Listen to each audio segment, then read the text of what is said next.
In a world constructed from books and thoughts restricted only by our collective imaginations, a group of friends gather together to warp reality, living out our wildest dreams, putting on weird voices and pretending to be fantastical creatures like elves and wizards, all within the confines of a single room. That's right, we're playing Dungeons & Dragons, and this is +3 to friendship. Enjoy the show!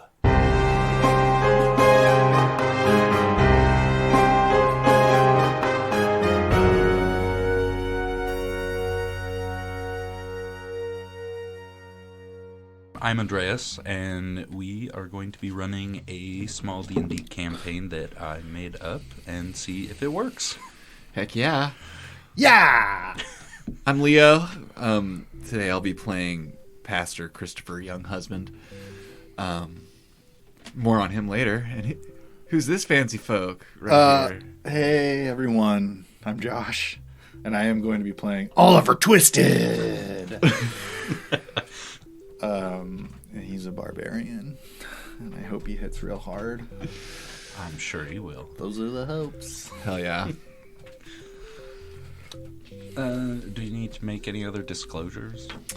Yeah, if you're sensitive to words that may or may not offend you, maybe don't listen to content created by a bunch of cool dudes having a good time.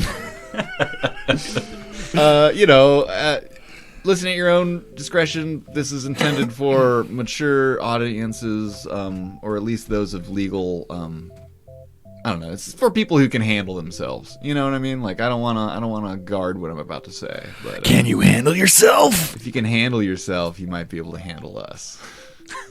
I dare you to listen to us. What are we playing? Some 5th edition? Yeah, this is 5th edition. That's all I got. Hell yeah, 5th edition. Gotta love it. Biggest edition on the planet. At least for now. During the time of this recording. We'll see. No.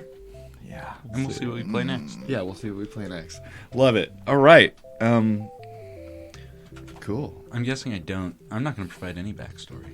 We're past that point. We're just going to jump in, right? I think if you got some backstory stuff that would, for me personally, might be helpful, but Well, I'm open to just jumping in too. I'm a big fan of the look before you, or don't look before you leap sort of mentality. So, but I think for the sake of Give it to us. yeah, give it. You got something good there. Let's see this. Daddy. okay. So, this whole story will be taking place in an island known as the Cheerless Isle.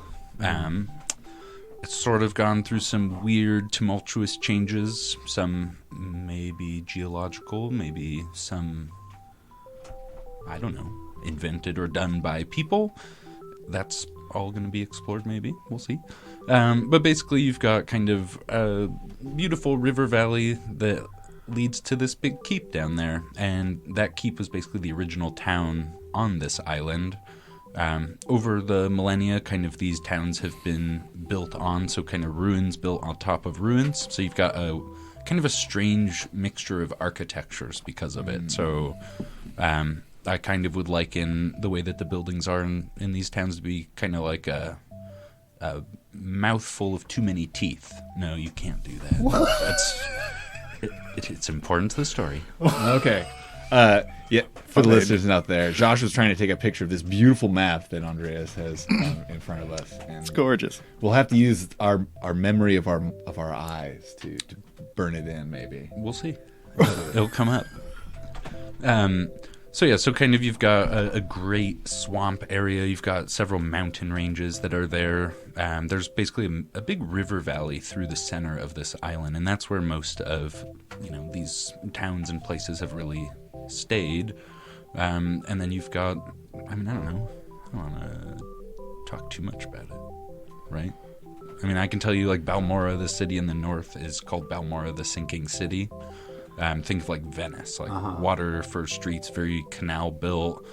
And sort of the test of time for this city is that they have literally continued to add onto it, and residences go up, buildings go up as the city. I mean, and it's not fast, but it's slowly sinking into the muck. But over time, you might go from a third floor resident to a first floor. Waterfront. Yeah, exactly. I mean, maybe not in your lifetime, but Okay. but like over time, people have kind of had to keep building upward, and it's kind of more a free trade, fair port kind of thing. You'll find all your guilds there, and then kind of you guys are going to be Sick. coming in elsewhere. Elsewhere. Okay. Elsewhere. You'll be coming in at the southern point, which is Maelstrom Keep. And the whole thing with Maelstrom Keep is it is much more a fortified town, less a like bustling seaport, but it's got, you know, all your things that would need, but it's really because it basically protects and blocks off this entire waterway. You know, you kind of control that. You control the island because that's also your source of fresh water. Comes out of there. And basically you've got various farms. It is unknown, these towers that are built along the river. They've been manned, but they're sort of this strange black stone. And it's something that you would not find anyone in today's age being gifted with the ability to kind of carve this stone. It's kind of almost impossible to mar it. Like if you scratch it, it doesn't scratch. So kind of taking those is also incredibly important because, you know, those are the fortifications. And they've been there as long as anyone can remember. Nobody really knows how long. It's kind of there's some progenitor peoples that were there. Gotcha. And just very much, you know, gifted with arts, everything else. And so they're able to kind of have built some of these things, and they're not technologically advanced, but I would say like their skills would have been of a higher degree. Gotcha. So, Yeah. Loving it. and over here is Sears Mount, which is kind of this lone mountain amidst this kind of heavily forested area. Sears Mount, because at some point there was a witch of some sort, of some great amount of power, who had occupied this seat. And so people tend to steer clear of it. Very heavily forested, very wild, and not really where people go. No one ever goes up there. Not anymore. You ever heard of Sears Mount? Not the Candy. There's a scary forest. I don't have dog vision. I can't go there. Dog vision. Doc vision. vision. And kind of east-west. On the west? Yeah. That's west, right? Yes. So basically this is where there was basically a cataclysmic event, and that's what's called the Rift. And it basically thrust up this mountain range and basically cut off what is now known as the Scorch Valley, and basically turned to a vast desert that's sort of isolated from the rest of the island, and it's kind of really only accessible by that canyon that leads through it. And so that's kind of a strange other place that people don't typically find themselves going. And then you've got this is the Great Swamp, where there is a town. It's basically Ivywood is the town, and it's sort of the Great Swamp is this massive area, but the thing that makes it so difficult is the land itself is not really affixed to anything, and so you have kind of this perpetual floating, moving sets of islands, and it makes it rather hard to navigate. So most of the settlements are built more on the edge of it, and it's, you know, you're looking at, you know, fishing villages, what farming you could do in kind of marshier land. Not a huge settlement, but it is. When I first saw this, I thought it said Linwood. And I was like, oh, I should have done those that. pretentious fucks. Oh, and over here's Edmonds. Yeah. So do you guys have any No, that's questions? great. That's One question, like how far of a journey's walk would it be from the southern town to the northern town? It would take you the greater part of 3 days. Okay, cool. So kind of, if you figure, you could probably get to like Greenmire in a day, but it'd probably take you a day to get to about there as well. And so probably by the end of partway through the second day, you would most likely be in Balmora. Gotcha. Cool. I realize I forgot a sense of scale. on the No, that's good enough though. I have an idea Yeah, of it like gives- how big the island is. Gives us an idea. Not huge. You Not probably walk across, relatively in, let's say a week to make it not an obscenely large island. Right. For sure. Cool. Yeah. Loving it. I'm loving it too. The Cheerless Isle. I like the fingers. Oh, yeah. Yeah. I'm from the fingers. I had an uncle who had a house up in the Fingers at one point. Vacation Great property. home. Yes, great property. Airbnb. They'll have them. Oh yeah, sure. No rent control, nothing affordable. Yeah. Maybe in Balmora. Yeah. Sick. Cool. I love it. I'm about this life. You're each going to get a slight intro, so bear with me. I'll start with I love it. Leo, Can't wait. Sweet. because I just didn't want to start in a tavern. Yes. I refused. Perfect. I'm not really going to set the setting, as long as you're fine. Well, I guess you would know this. You're on a ship. I'm on a ship. I'm on a boat. You wouldn't because you wouldn't somehow be on a boat and not know it. Yeah. Unless you'd been shanghaied.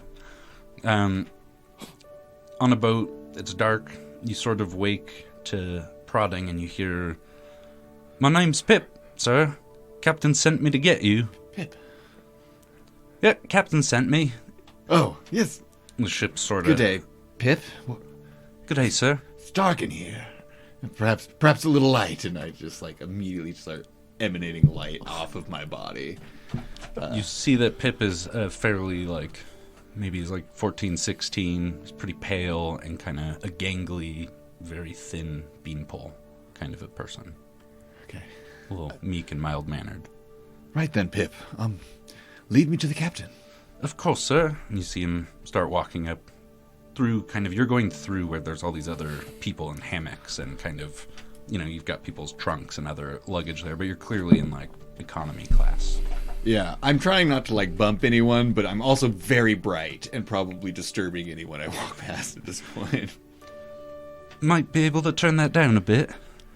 The light of the Father and the Son will shine as bright as the evening sun, my friend. No, I believe I can't do that. All right, a little faster then. And you see Pip kind of pick up the pace. Yeah, Christopher hurries along, and he's like, Pardon me, oh, I'm very sorry. Shield your eyes if it is too bright." So you're basically at it's just a narrow ladder, stairway kind of thing getting up, and then you'll see Pip kind of go up it. He'll climb up, which is up onto the main deck. I give the brief prayer of ascension as I do any time that I rise in level, as the morning sun will do, and then I bring myself to the surface of the boat. You get up there, and you can see there's a handful of other people that are being corralled onto the deck. You can see there's obviously a bunch of deckhands. They're tying things down, unfurling sails as needed. That's all my boat terminology. Perfect. It's daytime? It's evening, dusk. Oh, dusk. So there's a little bit of sun. See light on the horizon. You have overcast skies where if you look off, you get that reddish. Perfect. I immediately turn away from Pip towards the sun, and I, staring directly at it, unblinking, I begin disrobing my chest and exposing my chest to the red sun with my eyes wide. And I turn to Pip and I say, the Father, when he sacrificed the Son, he made it so the blessings we would fall upon his Son's blood, upon our chest. They would cure us, wash away all sins we may have committed. Quickly now, Pip, out with your chest. Feel a little of that blood on it. Pip seems very uncomfortable, but he's also somewhat curious, and he figures why not. He undoes that top button, and he's not full shirt, but he's sort of nervously looking around, very aware that he's not doing what he's supposed to be doing, and he sort of half turns and pulls his shirt a little bit open to the sun. Yes, that's right. Whatever few sins you may have with your young years, may they be washed away. Pip's sort of smiling, nodding. You kind of get the idea he might not fully get it. He's got that awkwardness. Yeah. Right then, Pip, enough of this. And I button up my vestments. Pretty accustomed to this kind of behavior on the ship. Pip's sort of like the whipping boy on the ship, so he's just sort of willing to that go kind with whatever happens. Pip sort of like grabs your sleeve and he's like, "Right, sir, over here, please," and sort of drags you towards this already kind of corralled group of people. Okay. I saddle up. Perfect. Now we're going to switch to Oliver Twisted. Oliver!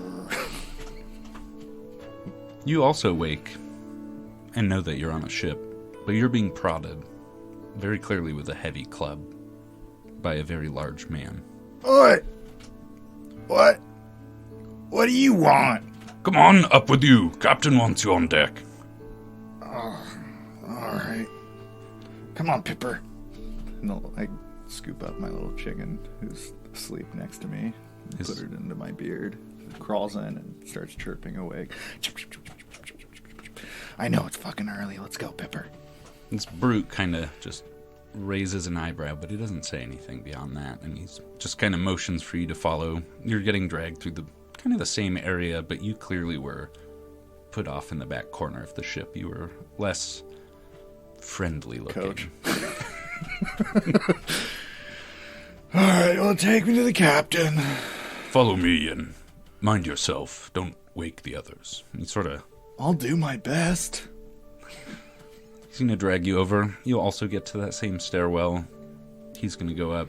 He's going to wait for you at the top. Alright, I climb up. I'm a really big guy. He's going to look at you. A little strange that you keep a bird with you. Yeah, that's my cousin, Pip.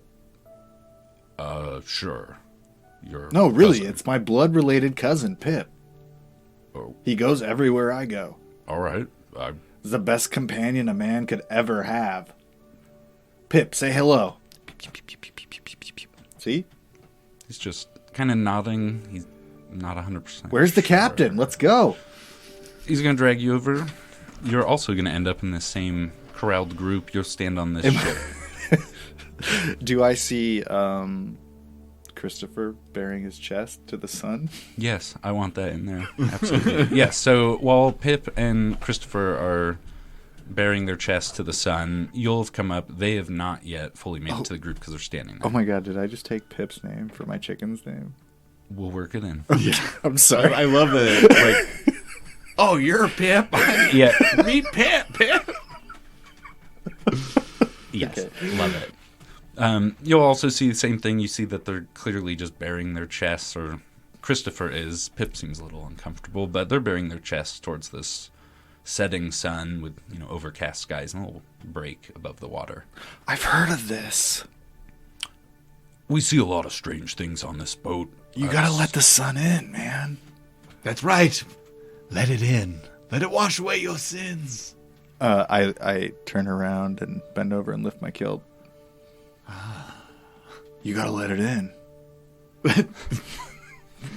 Christopher is looking like totally approving of this. He's like, generally I save that for my morning rituals, but I see you're an evening parenting. Yeah, I've always preferred Sun the evening penetration of the sun.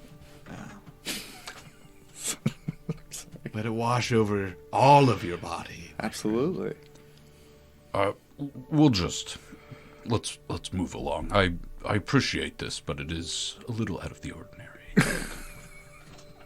That's true. I put my kilt back down. As we're like re-robing, Christopher's like sticks his hand out to Oliver. And he's like, "Pleasure to meet you. I'm Christopher Younghusband." Christopher, great to meet you. They call me Olive. Olive. Olive for short. Oliver Twisted is the full name. And this is my friend Pip. Actually, my cousin. Blood related. And I kind of open up my beard. What a beautiful fowl you have there. Thanks. Oh, quite nice. Quite nice. Yeah, blood relation. Tell you the story later. It's wild. Quite excited. Perhaps I could share a few tales of the Sunfather as well with you. All right, yeah, sure. And I'm like already pulling out whoa, my Bible. let's do it later. Let's do it basically. later. Oh, Let's do it yeah. later, yeah. I can't wait to read some passages. Yes, yeah. Let's see what the captain has in store. All right, yeah. Pip's gonna just be very curious and... Is that bird's name Pip? Yeah. That's the what I same name said. as me. Wait. No way. You're Pip? I'm Pip. Pip. Meet Pip. And I open my beard back up, and Pip jumps out and kind of like does a chicken fly kind of thing where he can barely fly and like goes on the guy's shoulder and gives him a couple pecks. Pip seems overjoyed. All right, Pip. Back in bed. I pull him back into my beard. Shut the drapes. Basically, you're going to hear now, Captain basically starts, you hear him barking orders. You can hear that he's now up on that kind of main deck with the ship's wheel, and he's up there. And you hear him yell out, and you hear him, and he says, I probably don't need to preface with what he says. I'll get better. He goes, come on, the lot of you. There's something you're going to want to see here, just over there. And as you gaze out, you notice there's this odd turbulence in the water, and it's this massive whirlpool. And you can start to hear it as they get closer. It's this audible kind of roar. And you can't quite tell where its edges are, just quite how big it is. Captain, shouldn't we be steering away from the whirlpool? Oh, no. Oh, wow. Wrong answer. I loved it. Not away from it. No. We'll use it to actually catapult ourselves quite a bit. Shave off half a day of sailing. Well, you're the captain. Oh, this is the part I love. And you'll see Pip is very much shaking where he's standing. And he's... I hate this part the most.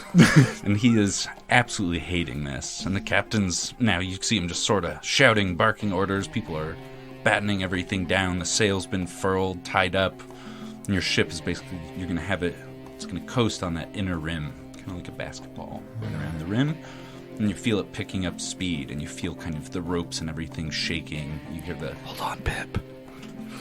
Pip's going to wrap his arms and legs around your foot. And basically hold on. Size just changed. And basically you hear like the timbers of the ship kind of like creaking under this pressure, and the sailors are all kind of moving about great, but this group of people you're with, and they're all, adventurers of some sort, and they see a lot of them starting to get nervous. This is brand new, and not often you're spinning around a whirlpool, and No. Christopher's not stoked, and also very nervous. And he's like, should we be bracing ourselves for this? And he's like grabbing onto whatever might be tied down to the ship, and trying to And there's plenty. himself. You've got your cargo on top of the big heavy cargo nets holding it down. You could easily put your arm through there or both and just kind of hold on. The sailors, their deck's pitched, but you're not, 45 degrees. But it's definitely enough that you would kind of feel a little nervous. Yeah. Captain looks over and he's kind of like, gaze into that be the ma. And he just points down, and you see just where this water just drops, and it just gets black. Christopher peers down as deep as he can into it, 120 feet into darkness, and it keeps going beyond that. Yeah, It's like, into the darkest depths we go then, I suppose. Olive is just like not exactly sure what the fuck is going on right now, but he's just like really stoked that he made a new friend. So that's kind of what he's thinking about. And he's just kind of like taking in the view, just like totally not having any idea that he's about to, whatever's about to happen. like a wind and sea spray. Yeah, he's just flashing loving by. it. Dude. Yeah. It's very picturesque. It's like billowing hair, and Pip is like holding on for dear life. Yeah, just absolutely wrapped around your leg, which is huge. So. But he's just stoked to be on an adventure. Yes. So basically, ships can go around twice, and at the last time, it basically shoots out, and you kind of realize, the ship feels almost more like it's skipping across the waves as much as really sitting in it. And basically, off in the distance, this is where you'll see Maelstrom Keep, appropriately named. So you're kind of coming in through this southern area, and you'll be basically docking at the kind of the quay or pier. At Maelstrom Keep, you kind of see all of the sailors on deck they're getting things kind of unfettered. Yeah, let's go with that. They're getting everything ready for docking. You see people throwing lines and getting ready for that, and you're kind of sailing in, and you're still on deck with this little group of other adventurers that are all kind of nervously just talking back and forth. Sweet. How far did we skip across the wall? Like, quite a ways, right? Let's say enough that it would have been past the horizon. Fuck, dude. We're just absolutely broken. Just 15 miles of just obscene sailing. I love that. Okay, yeah. Christopher's just like in shock and awe, and he's like, quite the maneuvering, Captain. Can't say I've ever experienced anything like it. He like straightens up and brushes himself off, peering out at Maelstrom Keep. That is the place, isn't it? And as you kind of look, you see that the keep itself is built up high off the cliffs. And it's just, you see the rest of the city kind of comes down to the water line and where the piers are and everything, and wharf. And the city kind of just wraps up and around. And at the top of this big bluff is where this massive kind of fortress keep is on top of. Beautiful. I think Olive is just kind of like, just very fucking excited, and he's just like chittering with Pip and also like talking with all the other adventurers, like, we finally made it, we're here. And they're kind of, now you kind of hear them talking amongst themselves, and you can hear that they're kind of talking about money. They're talking about being sell swords. You can start to see that they've got some have short swords, a few bows, and you kind of get the idea they've probably come here mercenary work or something to that effect. Okay. So you kind of sail in with them. Lines are thrown. The boat's kind of pulling up to dock. Captain's going to kind of be walking around. He's off doing his own thing. So I don't have to do his accent and fuck it up. Well, off with you in the cargo. And he's sort of just throwing his hands to you. You're just same as cargo, just ready to be unloaded. Saddled up next to Olive in the de-embarkation line, and I'm like, so what brings you here to the Cheerless Isle? Well, to be honest, I just kind of snuck up on this boat because I needed a nap. I was extremely tired, and this guy just woke me up. Like, I don't know if somebody woke you like 5 minutes ago, and he told me to come see the captain. No idea how we got here. But it's beautiful, and I'm excited to be here. What about you, Chris? Yes, something a bit similar. Winds of fate have a way of blowing you in the right direction. It seems like they blew us together. I'm feeling pretty well blown about it myself, yes. He is the one, isn't he? Yes. Yes. Is that a 100-yard stare? Yeah, he's just like, Chris sort of just zones out, looking like way over Olive's shoulder, and mutters something to himself before snapping back to attention. Well, after you then, good friend. All right. And I start heading towards down the ramp or whatever. You skip down the gangplank. Yes, look at him, such poise and grace. You'll do nicely. I try. As I follow you. Nothing. What did you say? It's all well here. After you, my good friend. As I am a few steps behind Olive. Keep an eye on him, Pip. Keep an Pip eye kind on of like him, jumps Tony. up on my shoulder and looks behind me. So you're basically being escorted. You've got everyone else just walking down the quay towards the start of the pier, and there's kind of a small like guard checkpoint. You notice there's a bunch of guards. There's a few in plate mail, and these big black, pauldrons, just kind of heavy plate mail that's this like black painted or shiny black metal. It's clearly steel, but it's very like Goth. ornamental. Yeah. Nice. Gothic, yes. And there's just, it's basically a checkpoint, and as you guys are kind of brought to it, you can hear that they're kind of picking people out. They're, people that are traders or come here, to be at the market, what have you. They're clearly being shuffled to one side, and you see kind of a guy standing on a box, and he's clearly picking people out. You see him point at Christopher, he points at Olive, and he's going to basically be kind of waving you guys over, and you see there's a bunch of people milling about, but you're clearly being filtered this direction. We're being summoned, Olive. And it's kind of the same group of guys that were on that deck with you. Those kind of other adventurers have also been pulled with you, so you're kind of sort of still in this milling group of sellswords and other adventurers as well. And basically calls you over and goes, Commander's got a call out for any able-bodied fighting people. I see you noticed, huh? This able body. You are clearly something that he would need. How about yourself? You've got an aura about you that I can't quite place, but it seems to show that you are maybe a fighting man of some sort. I am quite the warrior, yes. You'll be perfect. And he basically brings you through the checkpoint.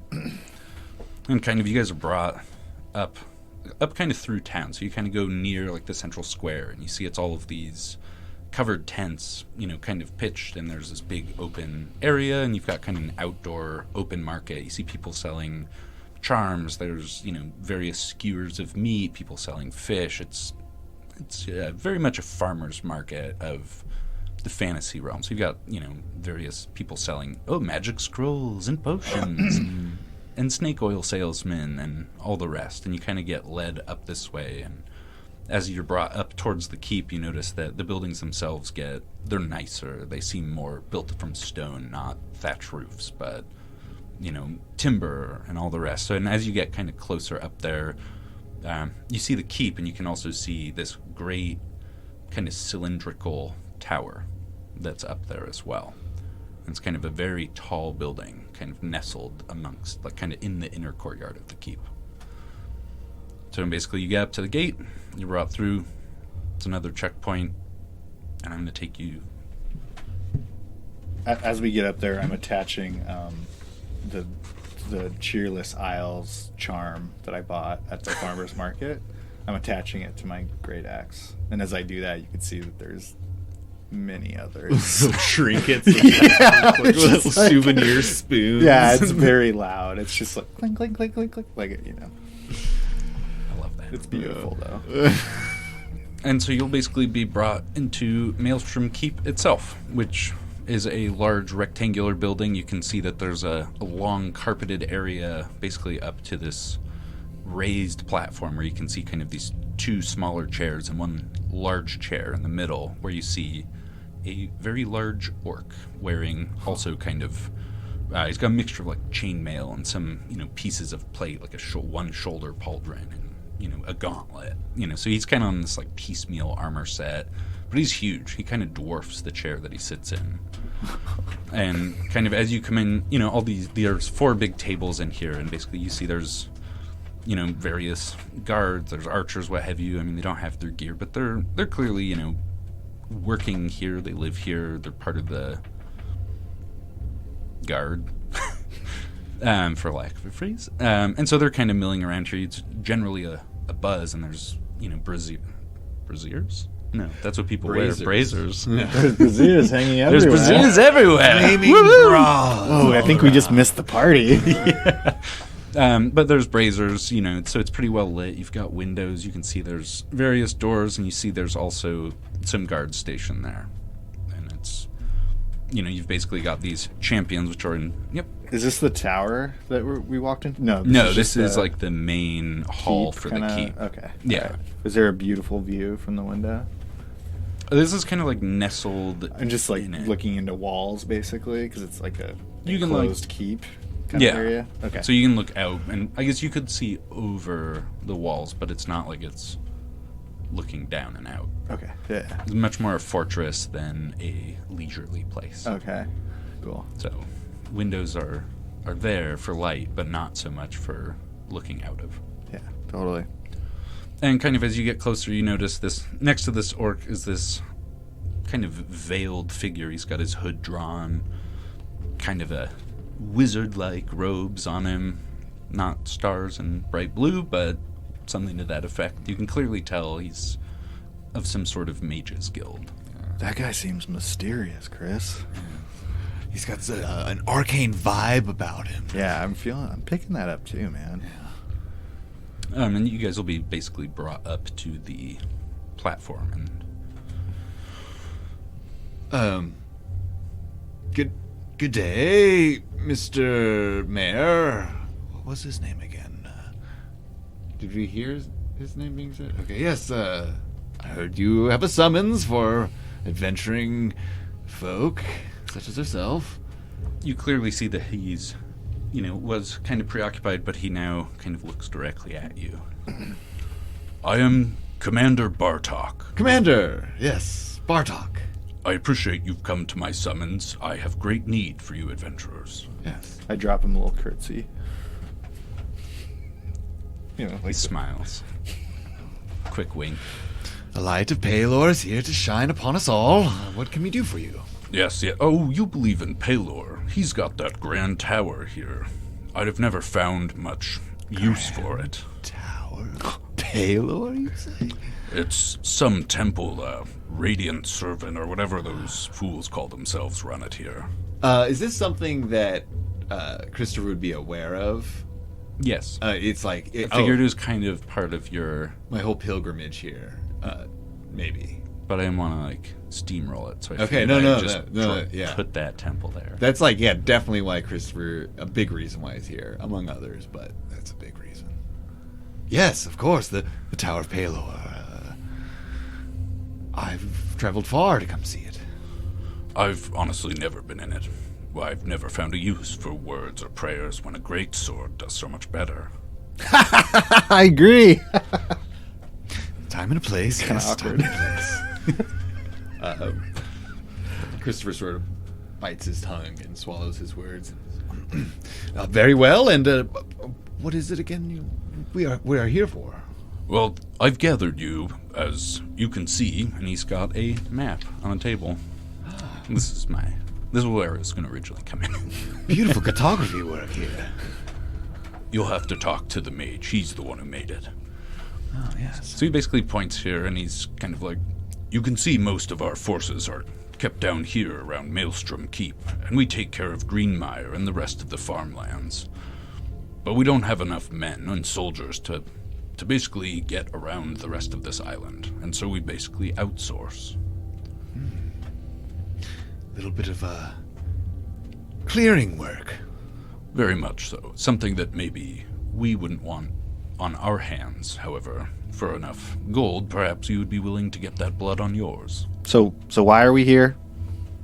Straight to the point. I like that. He's just like a little slow. Like he doesn't fully understand what he's saying. He's just kind of like distracted by all the fucking.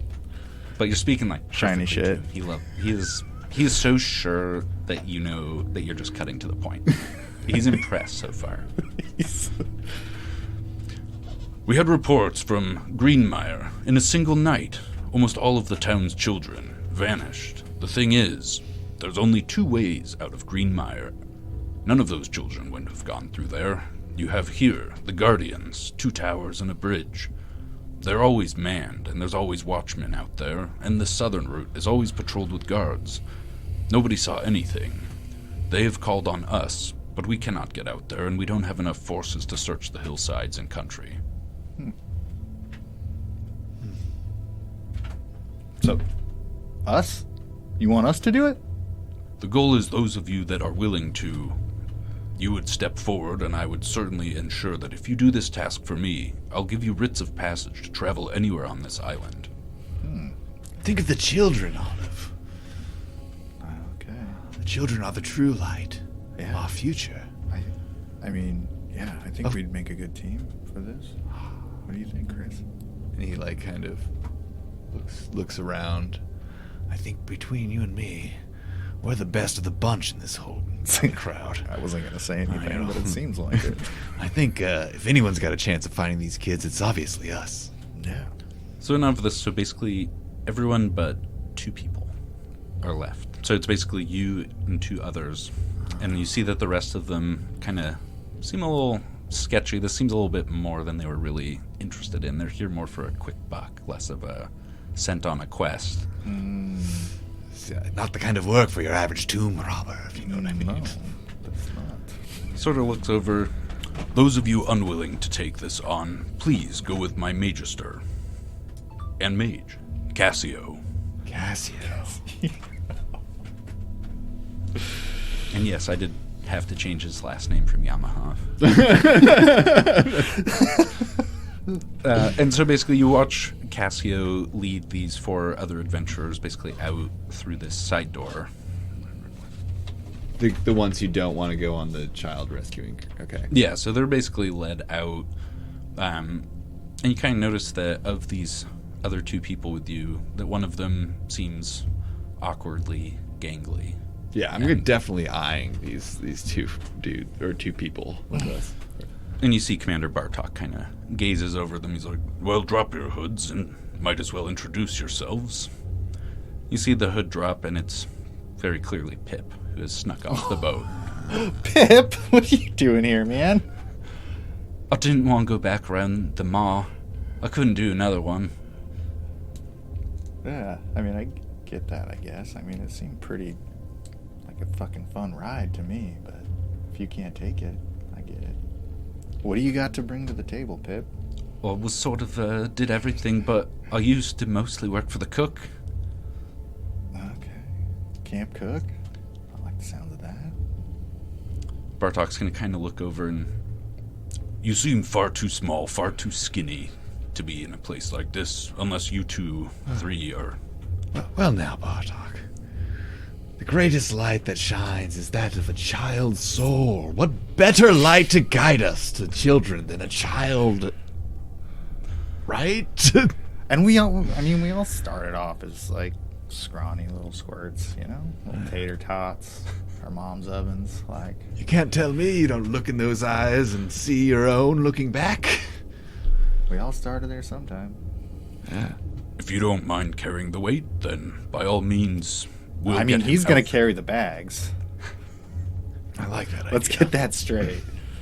We do need to put some muscles on you, Pip, all right? And we'll send him to the blacksmith. We'll get him geared up there. Oh, I like the sounds of that.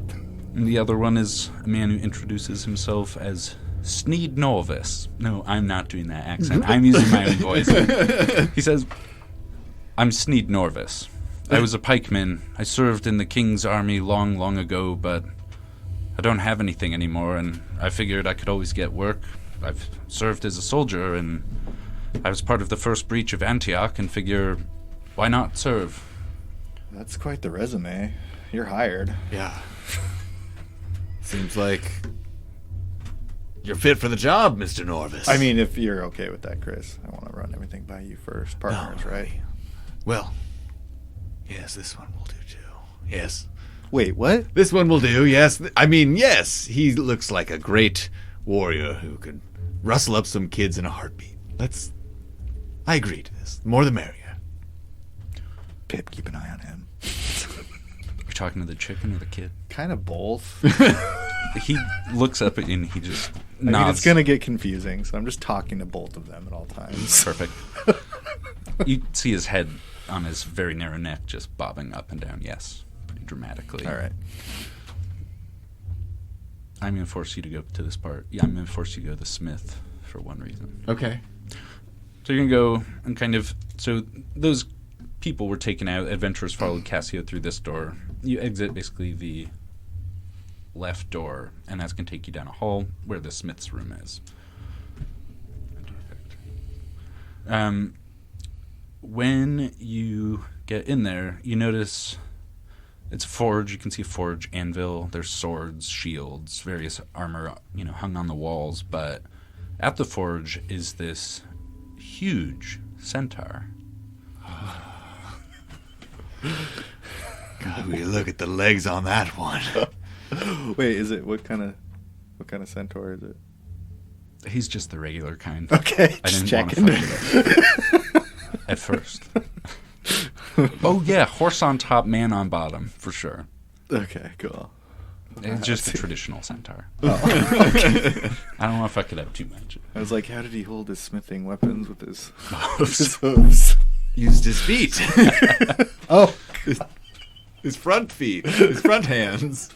And he'll see you as you guys kind of come in. He's still swinging the hammer. You see sparks flying. He's going to look over. so can I ask a quick question? Mhm. In this world, are like creatures like centaurs pretty common? Like, would we have seen a lot of different races and? You would at least know them, but centaurs would be more traditionally like nomadic, like ranging. Fucking rare. To Only actually. seen them in the books. Yeah, like kind of like seeing elk. You know of them, you see photos, but it'd be rare to see. Totally. One. Okay. But they are out there. You don't typically see them maybe in a city. Okay. Wow. You see him put his hammer down and he rotates around to face you guys. And he looks at you both. Name's Charlie Broningson.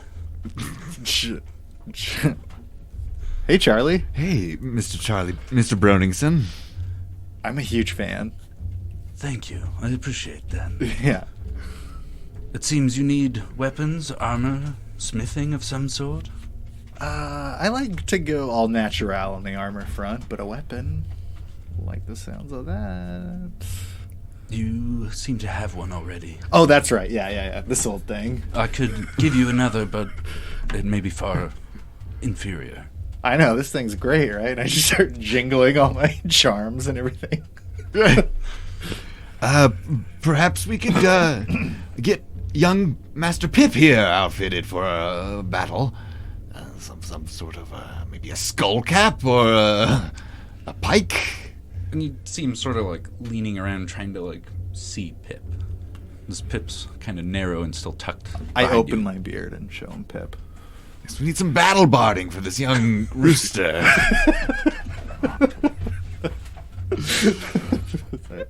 I move out of the way, because I'm assuming Pip's behind me. Yeah, and there's This one. gangly little Pip. And for Pip, he picks out just a little leather, kind of little hauberk, little vest. That is a great fit, Pip. And you see him kind of picking up different swords, and he just keeps going through them, and he just comes back with this tiny knife and sort of puts it down and goes, I'll give him something it looks like he can handle. For the best. Can we put a little cork on the end for now, before he learns? Ties the hilt to the actual scabbard so it can't be pulled out. Perfect. We'll work on it. And it's got a little belt, and you see Pip kind of awkwardly wearing a belt that's clearly for a man around his chest instead of his waist. Yeah. And he looks over at Sneed, and Sneed's kind of, I'm using my voice. Sneed's like, a spear, maybe just chainmail. I don't need anything fancy. I never had it in the army in the first place. And he gets his gear, maybe a chain skirt. I like this guy. Yeah, he doesn't ask for much. No, he's perfect. Yeah. He'll get a skull cap. I like skull caps. Maybe the little thing that goes down over the nose. Yes. So basically, you guys are kitted up.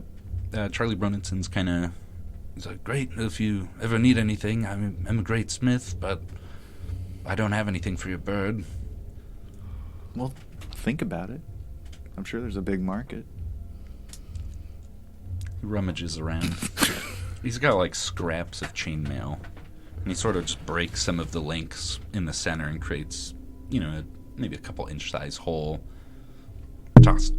Sorry, microphone, and he just kind of tosses it over to you. And Pip just jumps out of my beard and catches it. A little necklace, a little chain. He's got a necklace. chainmail. A poncho? Skirt. Yeah, it's like a chainmail poncho. Sweet.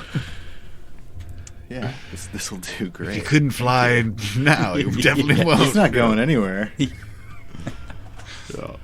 Okay, so from here, basically, you would basically track back, but from here, I mean, you guys were basically given a little bit of a temporary pass. So if you were to run into like a group of guards or a patrol or something, you'd show this, and it's clearly written by the commander. It says, great, valid for, let's say, 4 days. Right. Or travel permit. Yeah. Perfect. So you guys get a little travel permit. So from here, I was originally going to do this. I don't know if it makes sense anymore, but I was going to say, since this is supposed to be a giant map, if anyone has like pen, ink, paper, anything to draw. Yes. If you want to sketch that, you could also just take a photo. I'm fine with that too. But I also am fine with leaving the map out because I realize that maybe this is more of a pain than not. To draw it? Mm-hmm. Yeah. I mean, I could take the time real quick, but maybe a quick pick. Yeah, let's just do that for now. I can draw it between sesh. Mm-hmm. And I'll do it in a distorted way where it's like done by memory, maybe. If that's let me do it without the flash. Yeah, I mean, and you can go off of that. That's totally fine. I just figured it would be. My original idea was that it was going to be there, and then give a minute for you guys to like sketch it out, and then I was going to take it away. Okay. I'll time myself with a minute. That's totally fine. when I sketch That sounds it out. fun. So a quick jaunt across the bridge and to the north after the next fork here, I believe. That's what I have sketched down. Mm-hmm. Yeah. So you'd be going to Greenmire? Yeah. Is that off to Greenmire, I suppose. Unless we have any business in town, another keychain. No, I got my charm. I'm good. Or if you wanted to check in at the temple?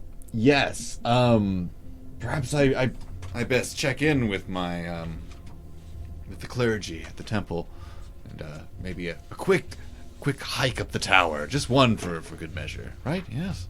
What do you say, Olive? Yeah, I love exercise. Mr. Sneed? I could do that. I also could stock up on some supplies and grab torches and rations, and I can get us just stocked up for this. God, I like this guy. Let's put him on quartermaster duty, yes. Right away, that sounds great. He's earning his keep already. So he's going to kind of take off towards the square. Pip is pretty enamored with you both, and he's kind of a little clingy, but not in a bad way. He doesn't, like, interrupt. He's just happy to be included. Yes, I think it's very important that we make sure that Pip sees from the top of the tower. Yeah, he needs to learn the ropes. Let's go. And the tower's pretty easy to pick out. I mean, this building is a fortress, and here's this tower that kind of reaches up to the sky, and it's very tall, giant windows kind of around it.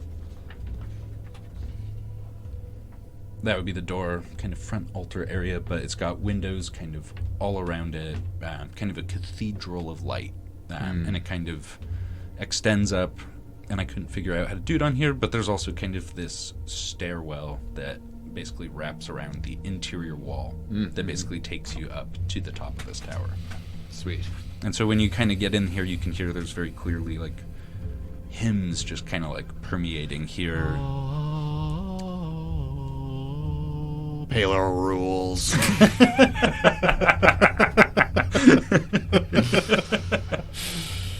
That's a beautiful song. And that is exactly how it sounds.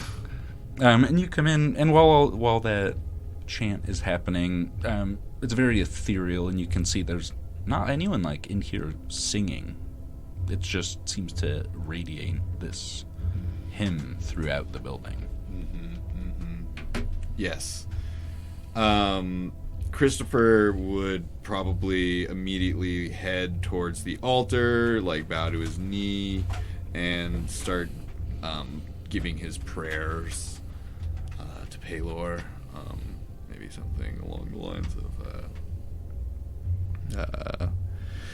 in this message we heard from him and declare to you light is light, and in him there's nothing but darkness at all.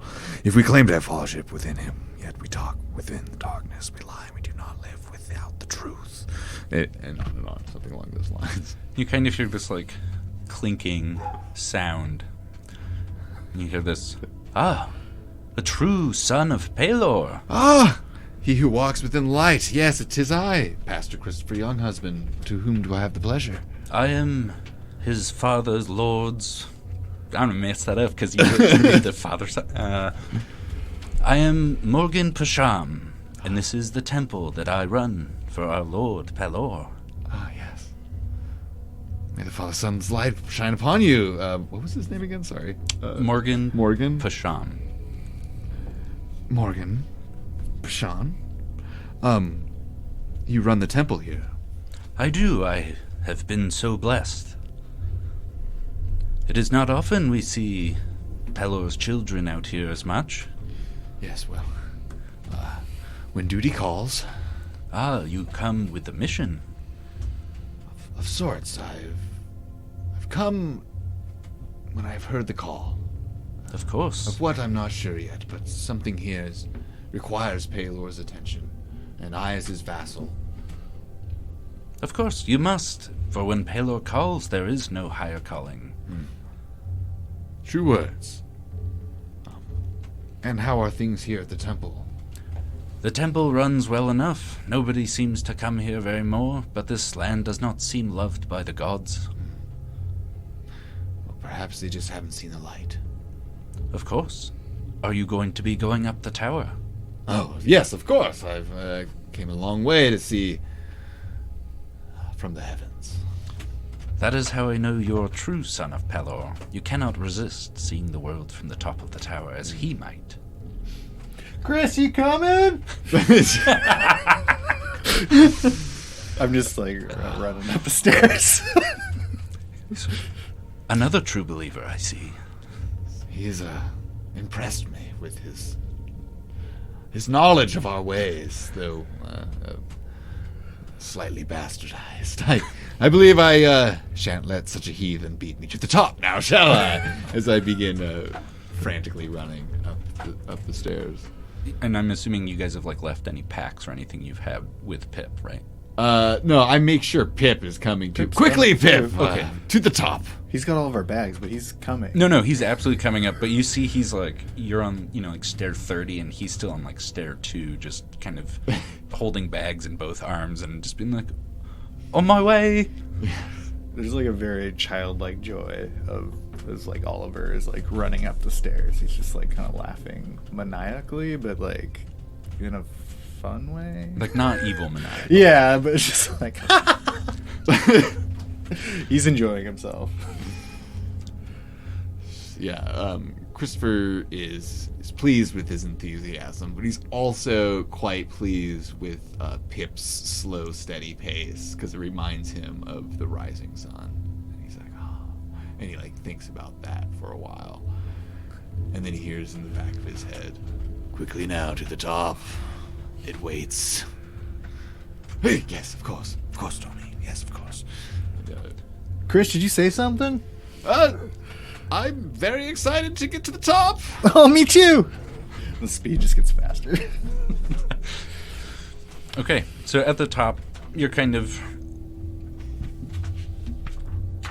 So basically, you're kind of right here in the keep, and you kind of look to the north, and you just see there's this kind of vast, lush greenery that's right along the river, and you see that it travels up. You can see the bridge that you're overlooking, and you see these large towers that kind of dot the landscape right along the water. You can kind of see these mountain ranges off in the distance as well. I mean, they're a day away, so I guess they're not all that far. They're not Mount Everest size. Right. Think more like the Olympic Mountains. Not anywhere near where we are. Right. I'm in Mount Olympus in Greece. So basically you can kind of see that, and then you kind of notice there's also a lot of just kind of just outside of that green area you see it's just tall grass, kind of Midwestern plains kind of look to it. And so I'm guessing this would have taken, with the ship and everything else, it would still be kind of night. Do you guys want to rest before taking off? Perhaps at first light is the best time to start your day. Yeah. Breathe in that fresh sunshine. Right, Chris? Exactly. Breathe it in. all the way in. And you guys could crash at the keep. So, I mean, like, Bartok has, guardsman barracks that you'd basically be able to stay at. Sneed would be meeting you back, basically, at the keep anyways. Right, yeah, he still has to collect all those things. I mean, we best see the last rays of the setting sun from here, and then be on our way tomorrow morning. Yeah. Are we at the top? Have we made it? Pip's, Okay, I like, wasn't sure how just big getting to there as you guys are kind of, like, finalizing things. Yeah. And he's just, like, soaked with sweat. All right, then. Pip, you ready to go? No, All I'm right, just then, back down. Yeah, I'd probably admire the architecture here. I'd take some fine notes of, like, is this building old like those mysterious towers, or not that old? It's kind of, I envision kind of more like Leaning Tower of Pisa, kind of like circular, old, but not made of that like same material as Right. like the towers or the keep itself. Right, That are still, kind of this like- older stone. Yeah, not like prehistory old, but like still old enough that it's been on the island a while. Yeah. An antique of Yeah. its age. Perfect. Yeah, so I'm like admiring it, and I'm like taking far too long to explain like really obscure facts about like an architect who worked on like a particular railing in the tower, and like his whole story within the church. I'm imagining it more in like a Roman architecture style. A lot of like archways where light is just kind of like beaming through, and then big windows everywhere in between. And you would very clearly be extremely knowledgeable about this. I mean, it's Yeah, all the styles. I also, it's not on my character sheet, but I also have like the guidebook to about this tower. It's like more of a pamphlet that I have the pamphlet that my church gives out to pilgrims who want to come see this tower. So I'm pretty knowledgeable as far as a threefold goes. Are the windows open, or is it just? They're more just, I mean, they're like quasi like stained glass, but like okay. light colored. So all the light that's coming in is kind of like prismatic and bright. Okay, yeah. He's just, Olive's just fucking enjoying the view, just breathing it all in. New air, new adventure, new friends. Just taking a moment.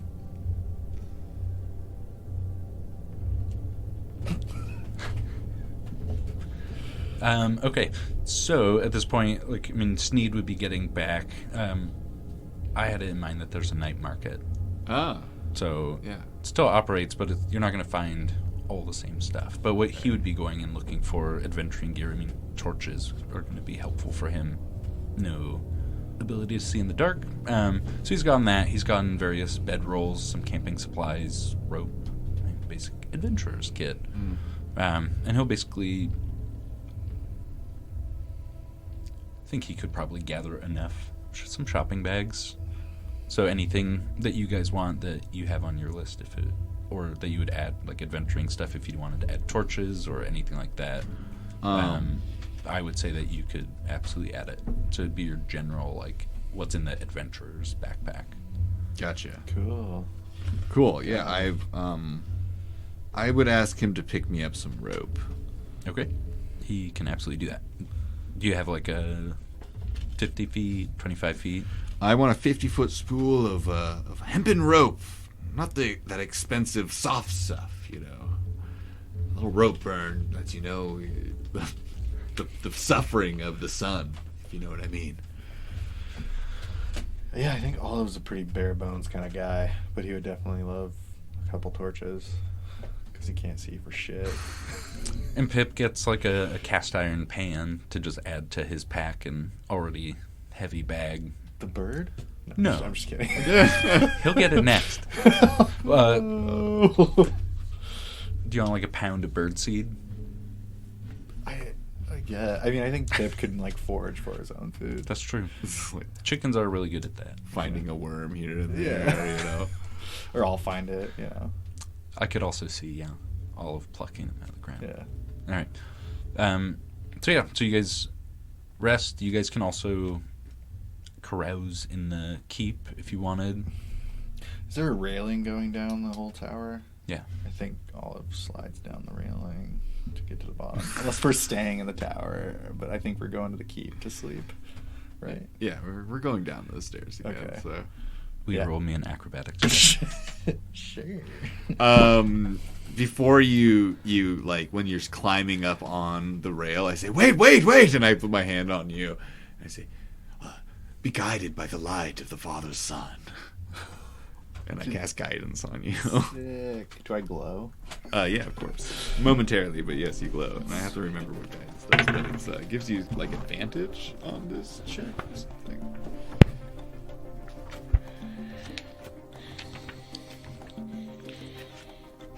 I believe it's advantage.